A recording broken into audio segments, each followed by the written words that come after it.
ఈ రాళ్ళ కల్లా వాటర్ అనేది వినిపిస్తుంది ఈ రాళ్ళకు. అసలు చాలా స్మూత్గా ఉంటుంది, కానీ సిమెంట్కి ఉన్నట్టునే ఉంటుంది. మరగకుండా అంటుతుంది చేతికి.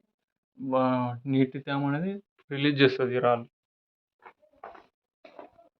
మార్గాలు అనేది చాలా ఉన్నాయి, కానీ ఒక్కరు మనం చూస్తే చాలా భయపడతాం. కరెంట్ సప్లై, ఎయిర్ సప్లై ఇచ్చారు ఇక్కడ.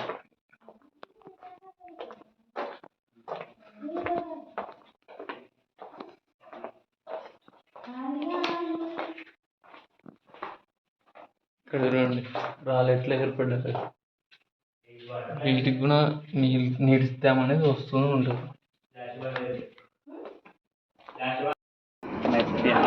గుహ లోపలి భాగాన ఐరన్ రాడ్స్తో మెట్లు ఏర్పాటు చేయడం మెట్లు స్టెప్ బై స్టెప్ పైకి వెళ్ళిన దాకా ఒక బ్రిడ్జ్ ఉంటుంది. అప్పుడు పూర్వకాలం అప్పట్లోనే బ్రిడ్జ్ అనేది ఏర్పరచడం చాలా బాగుంది. మనం చూడండి ఇవన్నీ అప్పట్లో చేసిన బ్రిడ్జ్ ఇప్పటి కూడా చాలా స్ట్రాంగ్ ఉంది. గుహ వెళ్తుంటే వేరొక గుహ అనేది మన గుహ లోపల బ్రిడ్జిలు కూడా ఏర్పాటు చేయడం జరిగింది. చాలా బాగుంది అబ్బా.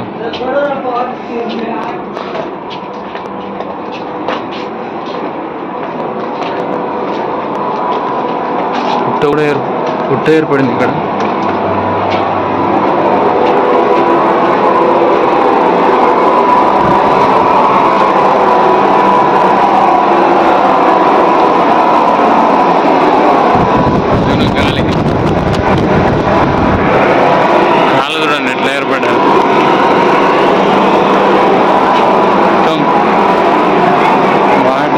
అదే ఏర్పడింది కాబట్టి ఇట్లా ఉంది వీడియో. ఇది గుహ చాలా బాగుంది.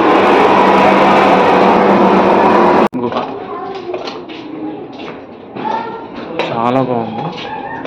పాతాళగంగ మహామందిరం కూడా ఇక్కడ చూడవచ్చు.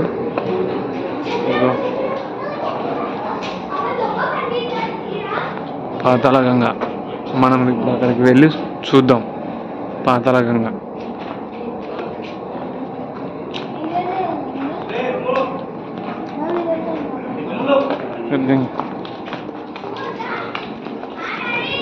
ఎక్కడ ఉన్నారు?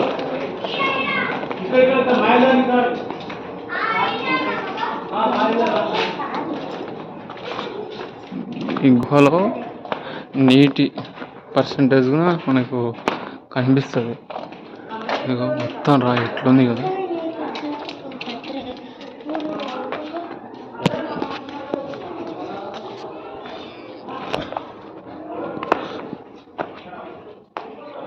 చూడాలి, కానీ గుహ మాత్రం చాలా అద్భుతంగా ఉంది. మనం ధైర్యం చేసి మాత్రం చూడాలా. ఎంత బాగుందంటే చాలా బాగుంది. ఇంకా అటు వెళ్ళాలంటే నా ఎంట్రీ లేదు.